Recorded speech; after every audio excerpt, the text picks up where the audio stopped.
Hi, it's Jane Mason here from Virtuous Bread, and welcome to day 3 of how to make your own sourdough starter. So let's go back a couple days. We started our starter, flour and water, slightly different amounts for wheat and for rye.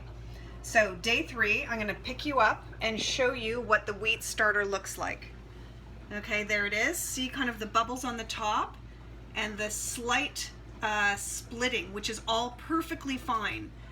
And you'll notice it's not bright white because this flour hasn't been bleached. So that is looking fantastic.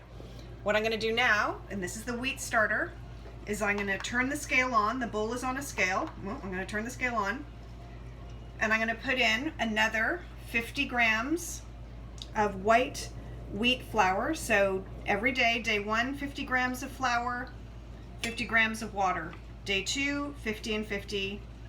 This is a really slow process here. Day 3, which is where we are now, 50 and 50. So I've got 50 grams of white wheat flour in my bowl, and I'm putting in 50 grams of water. I'm going to give it a stir. And remember, the wheat one is a little bit stiff. It's like very thick paste. So by this time you could, have a little bit of difficulty stirring it. Okay, it's kind of gloopy. Now it's hard to see, the lighting is not great, but anyway, stirring all the gloop together, scraping it off the sides. Don't worry about the dry bits on the sides, just scrape them in and put them in.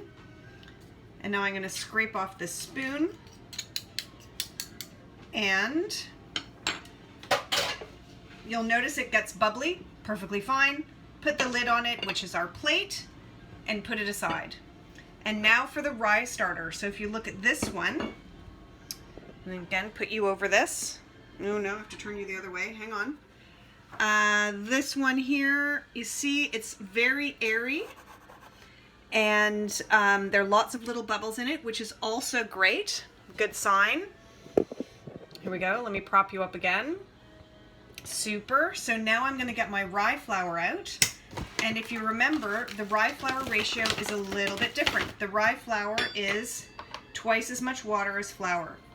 So every day we've been putting in 25 grams of rye flour. So here we go. That's about right. A little bit too much there. And 50 grams of water. So twice as much water because rye is much more absorbent. So I'm going to measure that out. Here we go. Give it a stir. And also, your rye starter is much more liquid than the wheat starter. So it'll go all frothy and bubbly, which is great, but it doesn't mean it's alive yet. Okay, it really does take another day to sort that out. So there's the rye starter all stirred up and ready to go. Pop my spoons in the sink. I'm going to put the plate back on that, and here we are.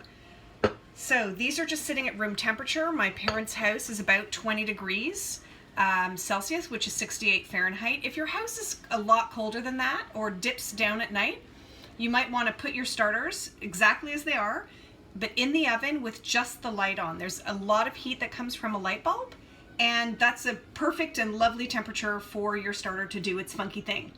So that's day 3. We've got one more day to go. I'll see you tomorrow. Bye for now, and stay well.